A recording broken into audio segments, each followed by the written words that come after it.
Kabanata 1241. Hindi marami. May 12 na lamang ang naiwan sa mga dinala namin mula sa Amerika.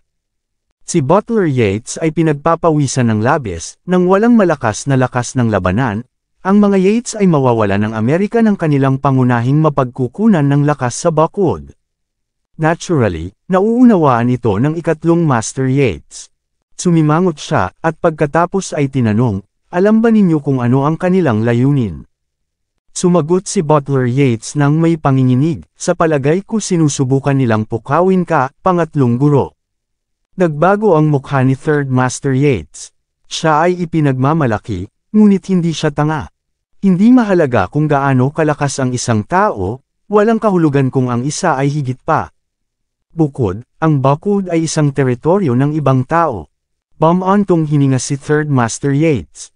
Hindi tayo nagdala ng sapat na mga kalalakihan, at ang dalawang kampyon sa boxing ay napatay din. Kung hindi, bakit ang pamilyang Yeats mula sa Amerika ay matakot sa sinuman? Matapos mag-isip ng matagal, sa wakas ay inutusan ng Third Master Yeats, mag-empake, aalis tayo sa Buckwood. Babalik tayo sa Texas upang muling magkasama at kumuha ng maraming tao. Hindi pa tayo tapos dito. Sumakay tayo ng eroplano. Hindi, dahil nakagawa na sila ng aksyon laban sa atin, lalabas tayo gamit ang bangka patungong Hong Kong, pagkatapos ay babalik tayo patungong Amerika. Naturally, ang ikatlong Master Yeats ay naranasan ang linya ng trabaho na ito. Maaaring hindi isipin ng mga tao sa Buckwood na ang mabangis na ikatlong Master Yeats ay naghahanda na tumakas. Kasabay nito, nakatanggap ng balita si Harvey na ang ikatlong Master Yeats ay malapit nang umalis sa gabi. Hey! Nais niyang gumawa ng anuman dito at umalis ayon sa gusto niya. Paano niya nakikita ang Country H? Dahil gusto niya ang Country H, mananatili siya rito magpakailanman. Ibinigay ni Harvey ang kanyang order, na tumatawa ng malamig. Hindi maintindihan. Mabilis na umatras si Tyson at umalis upang ayusin ang mga bagay. Kalahating oras ang lumipas, sa labas ng Buckwood. Dinala ng ikatlong Master Yeats at Butler Yeats ang kanilang natitirang mga kalalakihan at nasa gitna ng pag-alis sa distrito. Nagmaneho sila sa direksyon ng Hong Kong. Sa wakas ay wala na tayo sa Buckwood. Mapanghamak ka Prince York. Pinilit niya talaga ako sa labas ng Buckwood sa ngayon. Hindi siya pumunta sa gymnasium noon. Kung ginawa niya, papatayin ko siya sa isang hakbang at hindi namin haharapin ang maraming mga problema. Ang ekspresyon ng ikatlong Master Yeats ay kakilakilabot. Ang Buckwood ay teritoryo ni Prince York pagkatapos ng lahat. Ang taong iyon ay talagang nang-ahas na patayin ang mga gwardya na dinala ng ikatlong Master Yeats, kahit na matapos niyang manalo sa labanan sa boxing ring. Si Prince York ay masyadong nangingibabaw, masyadong walang awa. Inisip ng ikatlong Master Yeats kung nanatili siya ng mas mahaba, maaaring tatakbo siya sa isang hindi inaasahang kabiguan. Sa susunod na siya ay babalik, tiyak na magdadala siya ng maraming tao. Sky Corporation, Prince York, naaalala ko ang lahat ng ginawa mo. Dadalhin ko dito ang mga sundalo ng American Delta Force. Gusto kong makita kung sino pa ang maglakas loob na pukawin ako pagdating ng oras. Tumawa ng malamig si Third Master Yeats. Naisip na niya ang maraming mga plano na isasagawa niya sa hinaharap. Kung makakabalik siya sa Amerika at muling isama ang kanyang mga tropa, tiwala siyang makakabalik siya sa Buckwood na malakas. Pangatlong guro, may hindi tama sa isang bagay. Hindi ibinahagi ni Butler Yeats kay Third Master Yeats ang kadalian ng kanilang biyahe. Patuloy siyang tumingin sa likod ng maliwanag na naiilawan na Buckwood, at iniisip na maaaring may mali. Ang pagdukot kay Mandy ay ang kanyang ideya. Ang ikatlong Master Yeats ay walang kaalam-alam tungkol dito. Nang matanggap nila ang balita na ang mga kalalakihan na dumukot kay Mandy ay namatay lahat, ang ikatlong Master Yeats ay nagulat lamang. Si Butler Yeats, sa iba pang kamay, natakot na hindi niya masabi ang isang solong salita, naramdaman niya na hindi mawawala ang kabilang partido ng madali. Panigurado, walang maglakas loob na makaabala sa atin. Kahit na kaya nila, sino ang maglakas loob na hadlangan ang ating dinadaanan kapag narito ako? Tumawa muli ang ikatlong Master Yates, puno ng tiwala. Hahaha. Sa ngayon, biglang tumigil ang driver sa pagpreno. Halos matamba ang sasakyan. Ano ang nangyayari? Hindi mo ba alam kung paano magmaneho? Papatayin kita. Si Butler Yates ay kumukulo na may galit. Ang ekspresyon ng ikatlong Master Yates ay kakilakilabot. Para sa driver na biglang magpreno, ang mga hindi alam ay maaaring ipalagay na may isang bagay na nagkamali. Hindi ba alam ng driver na ito na baka matakot niya ang isang tao hanggang kamatayan? Tumugon ang driver na may kakilakilabot na ekspresyon sa sandaling ito.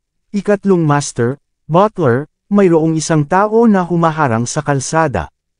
Ano? Sino ang maglakas loob na hadlangan ang ating kalsada dito? Pinuksan ng ikatlong Master Yates ang bintana ng kotse at tumingin. Ang ilang mga tao ay lumakad mula sa likuran ng kalsada, at ang nangunguna sa pangkat ay walang iba kundi si Harvey. Ikaw, talunan ka. Anong gusto mo? Ang ikatlong Master Yates ay naglabas ng malaking buntong hininga nang makita niya na ito ay si Harvey. Sa ngayon, siya ay ang pinakatakot niya si Prince York, at hindi si Harvey. Dapat kang manatiling magpakailanman mula nang dumating ka sa Buckwood. Bakit ka aalis? Mahinahon na sinabi ni Harvey, na nakatiklop ang kanyang mga braso. Gaano katindi? Ibaba mo siya. Ang ikatlong Master Yates ay nagpakita ng isang malamig na tingin. Hindi niya alam kung paano nalalaman ng live-in son-in-law na ito kung saan siya pupunta. Ngunit hindi yun napigilan sa kanya na hayaan ang iba na kumilos. Agad na sumugod ang mga gwardya ng pamilyang Yates. Si Tyson, na nakatayo sa likuran ni Harvey, ay kumaway sa kanyang kamay. Ang mga mandirigma mula sa mga lansangan pagkatapos ay lumitaw sa buong paligid niya. Pow! Pow! Pow! Malakas ang mga gwardya ng pamilyang Yates, ngunit ang dalawang kamao ay hindi mas mahusay kaysa sa apat. Lahat sila ay nahulog sa lupa sa isang iglap. Ang ikatlong Master Yates at si Butler Yates ay tiningnan ng masama si Harvey at ang kanyang mga tauhan na mukhang hindi makapaniwala. Ano ang nangyayari? Paano kaya ang live-in son-in-law na ito ay may napakaraming mga tauhan sa kanya? Sa pagtingin sa mga tao sa paligid niya, pinilit ng ikatlong Master Yates ang kanyang sarili na huminahon at nagtanong, Harvey, ano ang gusto mo? Hindi mo ba alam kung sino ako? Tumawa si Harvey. Ang pamilyang Yates ay talagang malakas sa Amerika, ngunit hindi ka magiging tugma para sa mga lokal, gaano ka man kalakas. Bukod, paano ang isang maliit na pamilyang Yates ay maituturing na malakas? Ikaw, ang ikatlong Master Yates ay sumulyap kay Harvey. Dapat mong malaman na mayroon kaming mabuting ugnayan sa head coach mula sa iyong bansa. Kung hinawakan mo ako, hindi ka patatawarin ng head coach. Hindi mapigilan ni Tyson ngunit pinakawala ng isang pagtawa matapos marinig ang mga salitang iyon. Head coach, ito ang aking unang pagkakataon na nakarinig ng isang taong nagbabanta sa iyo gamit ang iyong sariling pagkakakilanlan. Ang ikatlong Master Yates ang mukha ay nagyelo nang marinig niya ang mga sinabi ni Tyson. Tinitigan niya si Harvey na may hindi kapani-paniwalang pagtingin sa kanyang mukha at nagtanong ng mahinahon, Head coach. Ikaw ang head coach. Tama iyan, tumango si Harvey. Boom!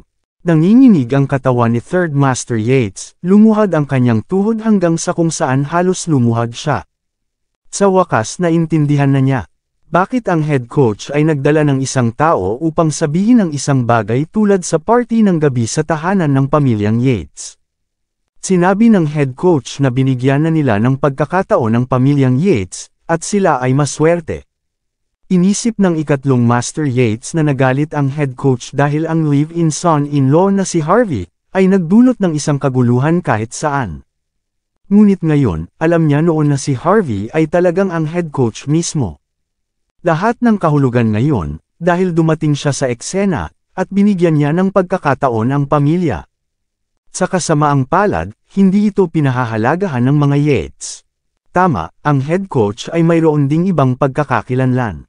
Si Prince York mula sa Sky Corporation ay siya rin. Ano? Ang ikatlong Master Yates ay gumuho sa buong takot. Si Prince York ay isang napaka-misteryosong karakter. Ang isang pulutong ng mga tao na nag-isip tungkol sa kanyang aktwal na pagkakakilanlan. Nahulaan ng lahat kung bakit ang taong ito ay may karapatang maging nangungunang tao sa buong Southlight. Ngunit ang misteryo ay nalutas na ngayon, si Harvey ang head coach, at siya rin mismo si Prince York. Hindi nakakagulat na siya ay lubos na kalmado. Hindi nakakagulat na nakita niya ang mga Yates mula sa bakod na wala. Hindi nakakagulat na si Mandy ay patuloy na umaakyat sa kadakilaan sa circle ng negosyo. Hindi nakakagulat na nang ahas siyang humiling sa mga Yates ng Amerika na lumuhod at humingi ng tawad sa kanyang pintuan. Lahat ay dahil sa kanya. Ang mga malamig na pawis ay tumulo sa mukha ni Third Master Yates. Sa sandaling ito, hindi siya sigurado sa kung anong ekspresyon ang gagawin. Ang kanyang sariling tinatawag na trump card ay isang biro sa harap ng taong ito. Anuman ang sinabi niya ay mapapahiya lamang ang kanyang sarili. Sakto nang marinig ng kanyang butler sa likuran niya na si Harvey ay talagang ang head coach at si Prince York mismo. Pinakawalan ng kanyang butler ang isang kakilakilabot na hiyaw at lumuhod sa lupa na may malakas na pagtunog, at agad na bumulwak ang dugo sa kanyang noo. Talagang nagplano siya laban sa asawa mismo ng head coach. Ito ay isang kasalanan na hindi niya maiiwasan. Head coach. Bulag ako sa katotohanang iyon dati. Mangyaring bigyan ako ng isa pang pagkakataon, sisiguraduhin kong gawin ang lahat ng hiniling mo sa akin, at gagamutin ka ng mabuti. Ang ikatlong Master Yates ay may kakilakilabot na ekspresyon sa kanyang mukha, ngunit naintindihan niya ang kanyang mga limitasyon. Sumuko siya sa sandaling alam niya ang pagkakakilanlan ni Harvey. Tumawa si Harvey. Pangatlong Master, ikaw ay isang propesyonal na tinalo ang bawat malakas na kalaban sa buong Amerika. Paano mo madaling isuko iyon? Bibigyan kita ng isang huling pagkakataon. Anong pagkakataon?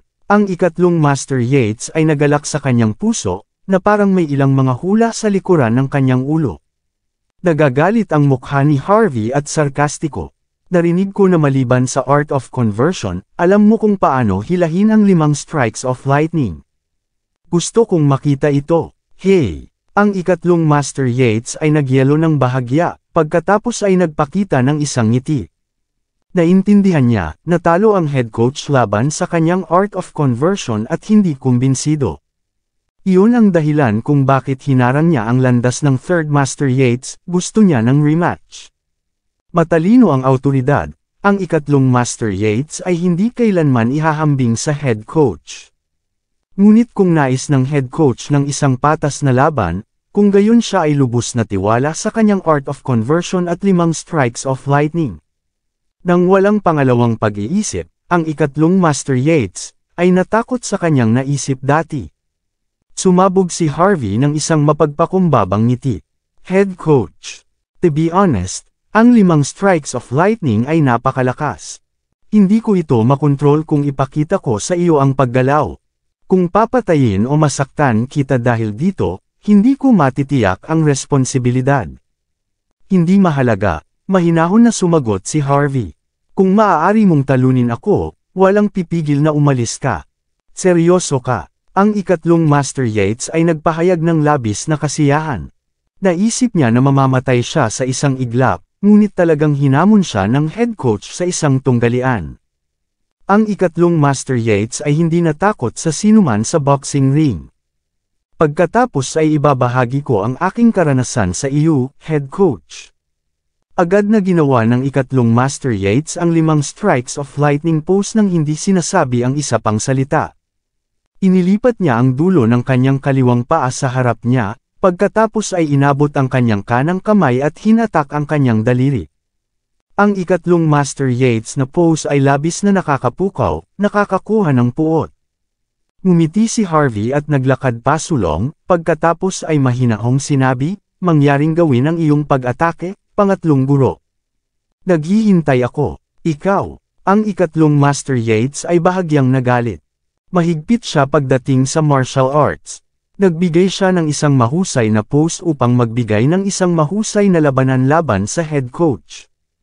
Pumutok ang saloobin ng head coach na ginawa ng ikatlong Master Yates na parang hindi siya iginagalang. Head coach, huwag mo akong sisihin kapag ikaw ang naghahanap ng kamatayan. Mula ngayon, wala nang head coach sa Country H. Ang hangarin ng pagpatay ay napuno ang tingin ni Third Master Yates. Agad siyang sumugod patungo kay Harvey sa sandaling tumagilid siya sa kanyang katawan, at patuloy na nakikipagswing sa kanang kamay sa dibdib ni Harvey. 5 strikes ng kidlat, dalhin ito, at ito, at ito. Ang ikatlong Master Yates ay patuloy na nakikipagswing sa kanang kamay patungo sa dibdib ni Harvey. Ang pagmamataas ay isinulat sa buong mukha niya nang makarating siya sa kanyang huling hit sa kay Harvey, at tinapos niya ang lahat ng ito sa isang labis na buntong hininga. Ito ang 5 strikes ng Lightning. Walang pagsasalita si Harvey. Kinumpirma niya muli na ang ikatlong Master Yates ay talagang isang tulala. Natigilan ang pangatlong Master Yates nang makita niya ang naguguluhan na mukha ni Harvey. Sumigaw siya, imposible. Hindi ka bababa sa mabigat na pinsala kung ikaw ay natama ng lahat sa 5 strikes of lightning. Bibigyan kita ng isa pa. Dalhin ito. Nagpakawala si Harvey, pagkatapos ay itinaas ang kanyang kanang kamay at ibinaba ito. Sampal. Nagpadala si Harvey ng sampal sa ikatlong Master Yates, ang mukha niya ay nahulog sa lupa, patuloy na umiikot. Ang ikatlong Master Yates ay natisod at bumangon, pagkatapos ay sumugod pasulong at ibinaba ang kanyang kamay ng isang beses pa. Mag-convert. Sampal. Pinagpalit ni Harvey ang kanyang likuran at ipinadala ang ikatlong Master Yates na umiikot sa lugar. Ang kanyang katawan ay patuloy na kumibat ng walang katapusan. Hindi ako makapaniwala dito. Ang aking kilos ay kayang pumatay. Dalhin ito. Sampal. Pinigyan ni Harvey si Third Master Yates ng isa pang sampal, at nahampas ang ulo ng huli sa lupa kahit na mas mahirap sa oras na ito. Ang kanyang mga mata ay nagiging itim, namamaga ang kanyang bibig. Ang ikatlong Master Yates ay nagpupumilit na itaas ang kanyang ulo. Tumingin siya kay Harvey habang nagbubulong, ikaw. Inilunsad mo ang isang sorpresa na pag-atake. Masyado akong walang pag-iingat, hindi ko ito pinigilan. Head coach, masyado kang immoral. Inaasahan kong alam mo kung ano ang pinakamahusay para sa iyo. Walang pagsasalita si Harvey. Anong uri ng tiwala ito? Pangatlong master, mangyaring itigil ang pakikipag-usap. Mangyaring itigil. Si Butler Yates ay gumapang hanggang sa kay ikatlong Master Yates. Hindi mo matatalo ang head coach. Mangyaring itigil ang pagpapahiya sa iyong sarili. Paano ko hindi siya matalo? Maaari kong talunin ang maraming tao sa kanyang antas pabalik noon sa Amerika. Tumayo ang ikatlong Master Yates, nag-aatubili na ipinakita sa kanyang mukha. Ako ay hindi nag-iingat.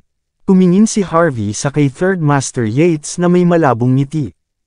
Ang ulo ni Butler Yates ay naging manhid mula sa lahat ng panginginig. Pangatlong guro, hindi ito tungkol sa pagiging katanyagan o hindi. Ang mga laban mo sa Amerika, ay sinusuhulan ko ang bawat solong kalaban na tinalo mo, bago pa magsimula ang laban. Hindi mo matatalo ang taong ito. Ang ekspresyon ng ikatlong Master Yates ay nagyelo nang marinig niya ang mga salitang iyon. Agad, siya ay naging tamad, inamin niya na tinalo niya ang bawat solong malakas na kalaban sa buong Amerika, at maaari siyang lumaban sa anumang pagsalungat maging ito ay sa Chinatown o American Fight League.